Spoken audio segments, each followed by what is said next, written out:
Jeremy, great to have you here again at the CBI annual conference. What would be your key messages that you want delegates to take away from your speech today? That we're very serious in dealing with Brexit as a party, that we do have a trade relationship with Europe that is tariff-free in the future, and that we put into UK law the regulations and working conditions that we've inherited from Europe. Secondly, that we are serious about dealing with injustice and inequality in Britain, which means investment in our public realm through infrastructure investment, particularly transport infrastructure, and I was very interested in the questions I got on new technology and on housing. On new technology, there's huge opportunities there. Those great new technologies must be shared, the benefits must be shared by all of us. And on housing, it was a very good question. It was framed around the green belt, but I took it a bit further on the question of dealing with the housing crisis in Britain, which of course affects business, because if you can't get people to work in central London areas or other parts of central cities because the transport's bad or the housing is impossible, then we all lose out. So we need public investment in housing. And I made the case for public ownership of water and mail in this country, because I believe they're natural monopolies. You talked about new technologies, things like AI, blockchain, automation. The pace of change is getting quicker each year. How can the UK be a world leader when it comes to innovation?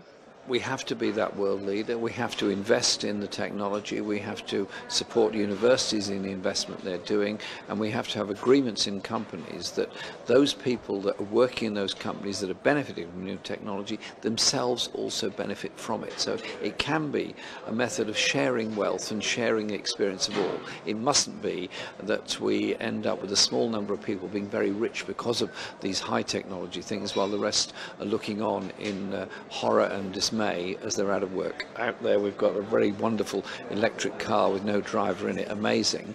That's great, but think on how we all benefit from that technology.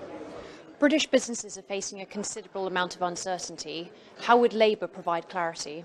We'd provide the security for the future by saying this is our offer. Yes, we want there to be better pay. Yes, we want there to be better working conditions, but we also recognise there has to be a better trained workforce, and we close the productivity gap that exists between Britain, France and Germany.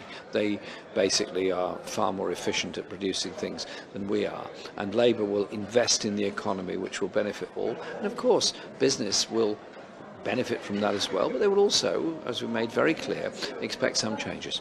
Paul, thank you very much, and thank you very much for inviting me and for that very warm welcome. I was actually in Glastonbury 2 weeks ago. The festival's long gone, and I was there to open some housing that has been built from the proceeds of the festival, and the place looked really strange with just a sort of sculpture of the pyramid stage and only sheep around it. You see how life moves on. So thanks for inviting me again. It's a pleasure to be here for the second year running. A good deal has changed since I came to your conference last year. We had a surprise general election to many people here, and perhaps an even more surprising result. A result that returned a weak and divided Conservative government and a Labour opposition stronger and more united than ever before. We've also seen the terms of the economic debate shift dramatically. I put it to you last year that for too many people, the economic system simply is not working. A system that's delivered rising inequality and falling living standards for the majority. When 6 million of those in work are earning less than the living wage, it's a system in which large numbers of people have lost confidence. It's not hard to see why. The richest 10% now own 900 times the wealth of the poorest 10%. And in recent years, half of the increase in personal wealth has gone to the top 10%. I put it to you this year that a crucial reason for the surprising election result, the biggest turnaround in polls during an election campaign in British history, is that Labour went to the country with a vision that offered hope and change. Our manifesto, for the many, not the few, set out a fully costed programme. to build an economy which gives everyone the chance of a secure and fulfilling life. Since the general election in June, the political establishment has finally begun to catch up. Calls to end austerity now come from all sides in Parliament. Senior cabinet ministers are taking their lead from Labour and pushing for more radical solutions to the housing and student debt crises. Sajid Javid advocates 50 billion of borrowing for investment in housing. Jeremy Hunt has broken ranks and called for an end to the public sector pay cap. Few would have predicted that a year ago. And of course, we've yet to see if they've convinced the Chancellor. It's a measure of the essential pragmatism of business people that so many have changed their outlook too. Business people across the country have expressed to me growing awareness and acceptance that things have to change. The London Chamber of Commerce recently called for councils to be allowed to borrow freely to build housing. We all know an economic model that allows a few to grow very rich while the majority face falling incomes and rising indebtedness that leaves too many people in unfulfilling and insecure work, that's overly reliant on one sector in one region of our country, is neither stable nor sustainable. And in this Living Wage Week of all weeks, we have to be clear that Britain needs a pay rise. When too much of household income is going to pay debts or rent, then that's less money for consumers to spend on productive businesses. That's why Labour backs a real living wage and sensible control on rents and debts. Because it isn't good for business either. We understand Labour has changed and you have changed. But there is one thing that hasn't changed. A year ago, we were just 5 months on from the referendum vote to leave the European Union. The government's sluggish response to which had already created unprecedented uncertainty for business. A year on, Article 50 has been triggered. Brexit negotiations are underway, but many of you feel no closer to having the clarity about the direction of travel they desperately need. Indeed, watching chaos and confusion grow at the heart of government and Brexit negotiations stuck in stalemate, many of you probably feel the situation is more uncertain and precarious than ever. Time is running out. We know, as you do, that firms are deciding now whether to continue to invest in the UK, and that guarantees in key areas are needed now to stop firms from cutting the UK out of their business models. A few weeks ago, you joined forces with Britain's other major business organisation, the Engineering Employers Federation, the Chamber of Commerce, the Institute of Directors, and the Federation of Small Business. And remember, so many people in the private sector actually work for small and medium-sized businesses, and they must be taken into account in all of our considerations. You joined forces to ask the government to heed the needs of business as they negotiate our exit from the European Union. We agree.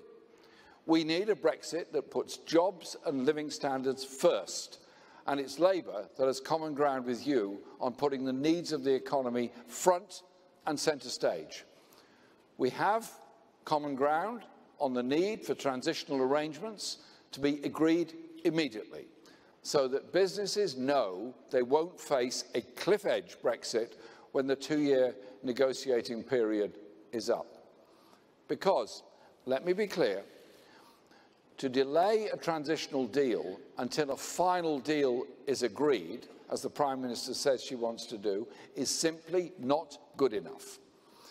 The prospect of sudden changes in the legal and regulatory environment in which people do business is affecting your decisions right now. And we have common ground on the threat of no deal which, contrary to the claims of the Secretary of State for International Trade, is potentially a nightmare scenario, one that involves tariffs on our food imports and our manufacturing exports, queues at our ports, and a hard border in Northern Ireland, with all the dangers that could bring. The fact that some in the Cabinet want no deal to relaunch Britain as a race-to-the-bottom deregulated tax haven on the shores of Europe only adds to the risks. And we agree on the need to signal that the UK remains open to the rest of the world, that Europe is not the enemy, but a partner in a strong cooperative relationship for the future, and that European Union citizens living in Britain are our friends and fellow workers, and neighbours and friends of our families, which is why the government should immediately and unilaterally guarantee them full rights to remain here. In fact, they should have done that months ago. And indeed, Labour called for that in July of last year, just after the referendum. Like you, we've always said that we respect the result of the referendum. Like you, we've always said that the economy, jobs and living standards should come first in the negotiations, which means it is crucial that the final deal maintains the benefits of the common market and the customs union. I promise you today, between now and March 2019, we will use every opportunity we can find to put pressure on the government to do the same. But, as Carolyn has so rightly pointed out, we mustn't use up all our energies on the Brexit negotiations. There is vital action to be taken at home too. What will be determined in the next 2 years is not just our relationship with the European Union, but the kind of economy and country we want to live in. A bad Brexit deal risks exacerbating existing weaknesses in our economy: low investment, low productivity, low pay. We'll be letting the country down if we don't seize on the period of change to tackle those weaknesses at their root causes by working together to give shape to a new economic model that will create a fairer and richer Britain for all. I believe we share a great deal of common ground on how this should be done. And again, I echo Carolyn. If we are to raise wages and living standards, we must solve our productivity crisis. And it is a crisis. It continues to take a worker in Britain 5 days to produce what a worker in France or Germany produces in 4. If the OBR decides that our recent dismal productivity performance is not an aberration, but the new norm, and revises down their projections when they report to Parliament later this month, it will take a huge toll on our public finances, as the Institute of Fiscal Studies has pointed out. It couldn't be clearer.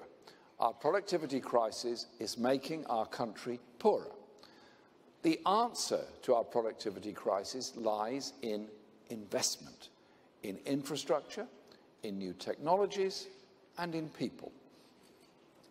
Business investment is being held back by creaking infrastructure and a shortage of skilled workers, so government must act first.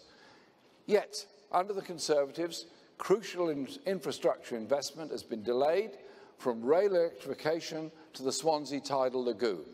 The adult skills budget has been slashed.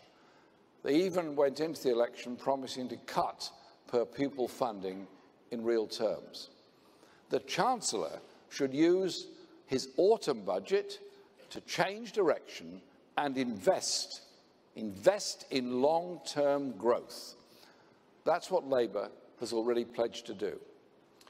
With a National Transformation Fund to upgrade our country's infrastructure and reverse years of underinvestment in the regions. Unfairness between the South and the North, and between East and West and the nations, has to be addressed. We have to be investing in transport, energy and capital infrastructure right across the country. So, We will establish a national investment bank with a network of regional development banks that will provide patient finance for firms wanting to adopt and implement existing innovations or to develop entirely new ones. We are a very creative country. And we'll build a national education service to ensure that when businesses create skilled jobs, there are people able to fill them. And where businesses adopt new technologies, there are employees who know how to use them. These policies will help create the conditions businesses need to invest. But they will only deliver the improvements our economy needs if they're backed up by a bold industrial strategy. Again, this government failed to act. We've heard a lot of warm words on industrial strategy, but we're still waiting to hear how they will take it forward.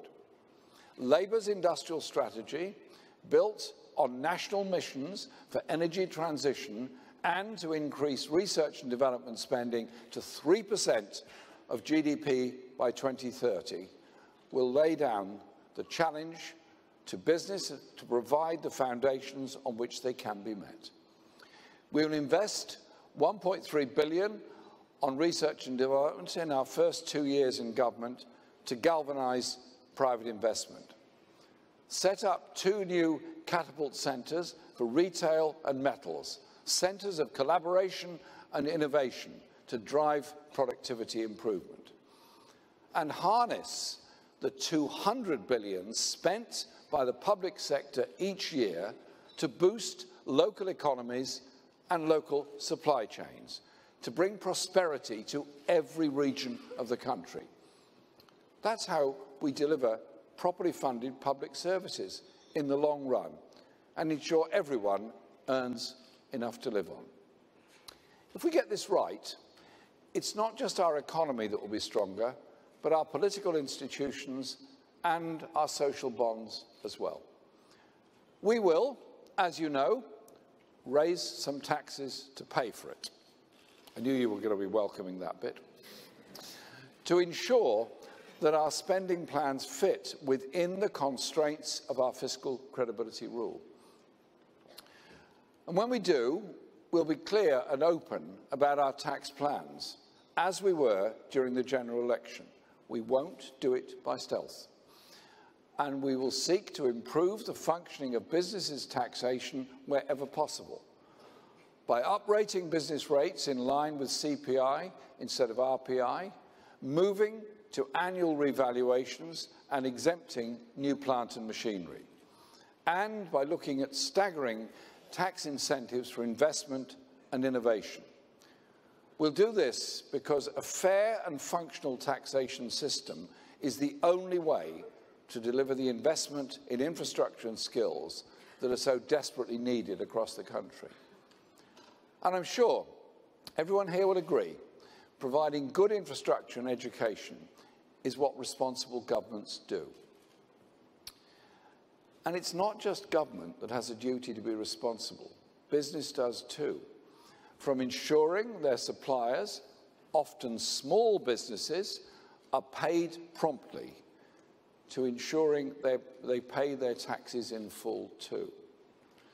And the shocking revelations from the Paradise Papers today, yet again, of widespread tax avoidance and evasion on an industrial scale must lead to decisive action and real change. It is by no means all big businesses, but these actions by a few undermine the trust in all businesses. And they are the victims too, not just reputationally, but financially. Those businesses that play by the rules and pay the taxes they owe are being undercut by those who don't. The vital revenues government needs to fund an industrial strategy, good infrastructure, and world-class education that we aspire to, these things can only be delivered by fair taxation. So while we mustn't tarnish all businesses by the actions of the few, we also have a duty to come down hard on those who are avoiding their responsibilities and give Her Majesty's Revenue and Customs the resources it needs. As our Shadow Chancellor, John McDonnell, has set out this morning, we need a full public inquiry into tax avoidance and evasion on and offshore, a register of companies and trusts and who benefits from them, and a new tax enforcement unit in HMRC, and an end to public contracts for companies who are abusing the system. And we will look at using withholding tax where individuals or companies are involved in abusing the system, and end public contracts for companies engaged in abusive tax avoidance. Please understand this: the public anger and consternation at the scale of tax avoidance revealed yet again today. We're talking about tens of billions that are effectively being leached off our public services by a super-rich elite that holds the taxation system and the rest of us in contempt. We must take action now to put an end to this socially damaging and extortionately costly scandal. And there's another area where we have all a duty to act, and act now. Faced with the ongoing revelations about sexual harassment, we should make this a turning point and a moment of real change. We must no longer allow anyone to be abused in the workplace. Such abuse, sexism and misogyny is sadly very far from being confined to Hollywood and the corridors of power. It's also widespread in our schools and universities, in our businesses and workplaces, in our newspapers and on our TV screens. It's all around us. That must change, and business has an essential role to play. All of you, all of us need to look hard at ourselves, as we in the Labour Party are doing, to see how our processes and procedures can be improved, how it can be made easier for women to speak out and for victims to get the support they have a right to expect. Businesses can have a vital partner in rooting out injustice in the workplace, the trade unions. They're crucial to taking on and rooting out sexual harassment and discrimination. And I would encourage each and every business to be serious about improving workplace culture and tackling sexual discrimination at work, and to engage with the trade unions to do that. Governments also have other responsibilities, enforcing a fair and transparent regulatory framework so that, for example, businesses aren't destroyed by the likes of RBS abusing their power, providing for the health of our citizens, and yes, in some cases, running essential public utilities. Because every one of you in this room who knows what goes on, seeing an idea brought to the market, or what it takes to survive the cut and thrust of consumer choice month to month, knows that privatised monopoly utilities are not real markets. Where's the pressure for efficiency and innovation if consumers cannot go elsewhere when they're dissatisfied? I know some of you will disagree and think that bringing some parts of the economy into public ownership won't be good for the reputation of business. But it's not good for the image of business when water companies pay out billions in dividend and interest payments through opaque financial arrangements, while households see their bills go up to pay for it. It's not good for business people if their employees have to spend huge amounts of time and money getting to and from work each day on expensive and unreliable services. It's not good for manufacturers to have among the most expensive energy in Europe, or see energy transition held back because the necessary investments to transform our energy grid are not being made. And just as it wouldn't be good for business to be locked into inefficient funding arrangements that don't provide finance on the best terms available, or inflexible contracts that don't adapt to your needs, nor is it good for the public. That's why We will end the private finance initiative because PFI contracts have overcharged the public to the tune of billions. You wouldn't put up with it, and neither will we. But we won't let ending PFI hold up vital infrastructure investment. We'll end it to make sure that investment happens in a way that gives best value for money for the public in a way that better meets user needs. This isn't about being anti-business or anti-enterprise or about closing ourselves off to the rest of the world. It's about deciding to attract business from across the world by creating world-class infrastructure that is efficiently funded, cheap and reliable energy, safe and efficient water and transport systems, and a skilled and educated population. Not by allowing a select few to make monopoly profits from our essential utilities. This isn't a throwback to a bygone era. It's entirely in step with what is happening in much of the rest of the world.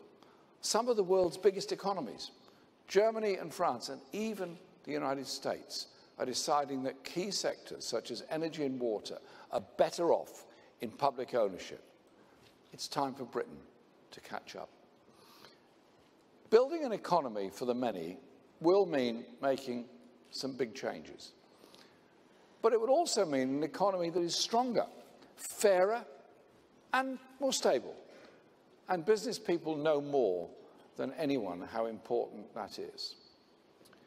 We have common ground on Brexit, common ground on investment, training, and industrial strategy, and a government that embraces its responsibilities and carries them out for the common good. That's what Labour offers you, and that's what Labour offers Britain.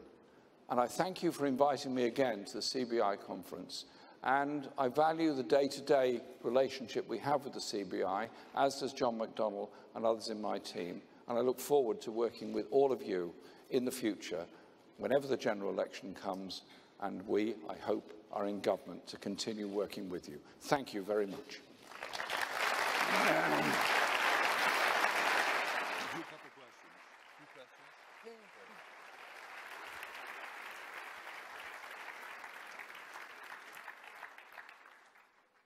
Jeremy has kindly agreed to take a few questions. If you'd put your hand up and be kind enough to introduce yourself and your firm, when we see the paddles go up, you'll have our undivided attention.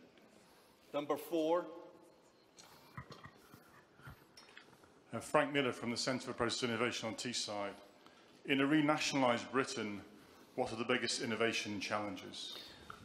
I think the innovation challenges that are going to be huge for you and all of us are high technology, robot technology, and all the technology that goes with it. Previous industrial revolutions have always led to huge disparities of wealth and power and a lot of opposition to them. Think of all the great technological changes over the past 200 years. We're now into a fourth industrial revolution. That has to be something that ensures the creativity and the wealth that grows from it has to be shared and spread fairly. And you look at the massive profits made by a small number of people that own some of that technology, seems to me imbalanced and unfair. We have a working group within the Labour Party on this. We are working with universities and colleges, and I know in Teesside you're doing some very good work at the college there, STEM centre there, and we would look forward to working with you on that. I don't see high technology, robot technology, all that as particularly a threat to anyone. I see it as an opportunity for all of us if there is a public participation and public involvement in it. Jeremy, thank you for that. I will have Francis O'Grady along to talk about that as well this afternoon. Yeah, sure. Indeed, it came up at the TUC quite a lot. Have we got one here? Second row from the front I've got. Right, number 5 orange, go 5 orange, perfect. What's the colour coding? Is it something very clever? I was briefed, but I've forgotten. So we'll sort of work it out as the questions come, shall we? Chris Hope from The Telegraph. Mr Corbyn, should the Queen apologise for her private estate making offshore investments as revealed in the Paradise Papers? Well, anyone that is putting money into tax havens in order to avoid taxation in Britain, and obviously investigations have to take place, should do two things: not just apologise for it, but also recognise what it does to our society. Because if a very wealthy person wants to avoid taxation in Britain and therefore put money into a tax haven somewhere, who loses? Schools, hospitals, housing, all those public services lose, and the rest of the population have to pay to cover up the deficit created by that. And so I think the Paradise Papers, which I've been reading through on them, like all of us this morning, are quite shocking, and I did raise some of these issues at Prime Minister's Question Time last week, and we will obviously be raising the issue in Parliament, and John MacDonald spoke about it this morning, and there needs to be an immediate public inquiry. We simply have to challenge the culture that there's something clever about avoiding taxation. Taxation is what gives us ambulances, gives us fire tenders, gives us safety in our lives, and we all have a responsibility to pay for it. And you know what? It undermines every one of us here who pays our taxes properly and diligently. We're undermined by this kind of evasion. It must stop. Thank you, Joe. We've got about three more questions. I've got blue 4. By the way, orange is media. No, I got that because it was the Telegraph who asked after an orange thing went up. 4 Yes. here. So we're working this out, aren't we? Hello there. Hi. My name's Louise Brooks-Smith. I am Head of UK Planning at Arcadis. International and global understanding is great, but we really do need to make sure that our communities are looked after here. And we all know that we need to address the housing supply and delivery. There's a white paper out for consultation at the moment that is looking at some elements of that. But would a Labour government be bold and call for a comprehensive review of the Greenbelt rather than leaving it up to individual local authorities and have a piecemeal affair as we are looking to have at the moment? And if it's a brief answer, I will have time for 2 more questions, Chairman. Thank you. A brief answer on housing in the Greenbelt. Come on. Listen, on housing, I represent an inner London constituency, as pretty well everybody knows. And all my life that I've represented it, I've been dealing with the housing crisis and the reality of insufficient supply of rented property by the council or by housing associations, a overcharging in a very expensive private rented sector, and the damage that overcrowded places do to children, and the damage that's done to children who have to move from one hostel to another when the family becomes homeless, means they underachieve in school. We all lose out as a result of it. And the way in which in too much of urban Britain, the working class communities are being built out and moved out of central city areas, changing our cities forever. And the words by the London Chamber of Commerce and others about the labour market problems in London are actually replicated all over the country. So there's a point and a sense in investing in good quality, socially rented housing for all, to give people some certainty in their lives. If anyone's ever had the experience of talking to a family who are homeless, and then that same family, when they've been given secure housing, it's transformational. It's quite humbling to find it. Where we build the housing is obviously crucial, because there are roughly 100,000 or so houses built per year, mostly across the UK, disproportionately probably more in London and the South East than elsewhere, and about 200,000 households created per year, some of those single-person households, some families. So there's obviously a growing problem there. We have to build a lot more. I want that building to be done with good quality, with high energy efficiency standards, and predominantly on brownfield sites. And where there is a new development, a substantial new development, then it should be accompanied, as good planning would be, with schools, with health facilities, parks and all the other facilities, so you build a community. The Green Belt, I feel very strongly about the principle of the Green Belt, because if you take away this sort of cordon of green space and cleaner air around big cities, then I think you have the danger of sort of massive ribbon development. So I am somebody that is very sceptical about building on the green belt. I see that in some cases there are land swaps that go on where a piece of open space is developed or created somewhere else in return for it. And that obviously is a trade-off that can be looked at. But I just think as a society, we all need a bit of open space around us. We all value our parks. You don't go to them every day, but it's good for you to know they're there and good for everybody else if they want to go and use them. And so I'm concerned about encroaching on the green belt. I'm in favour of good quality planning, sometimes very high density, but well planned it can be very good on brownfield sites and urban areas. And the last thing I'll say before Paul shuts me up, he can't take the microphone off me because it's fixed to my tie. Well, I suppose he could. I suppose he could, but I'm sure he wouldn't, is the question of planning policy itself. I think planning at its best is something that we all participate in. And as a former chair of a borough council planning committee, I know that everybody has an opinion on everything to do with planning. But if we take local authorities and the community out of the equation by either a presumption to approve or permitted development rules that allow conversion of industrial and office premises into housing with no local authority input, then I don't think that's a good thing at all. Democracy ought to prevail in how we plan our lives. Deal with the housing crisis, protect our open space, plan sensibly and intelligently for the future, but think of the stress of people living in insecure, poor quality housing and how we, all of us, can do something about it. And I absolutely intend to do a great deal about it. Thank you very much for your question. Thank you very much. We're out of time.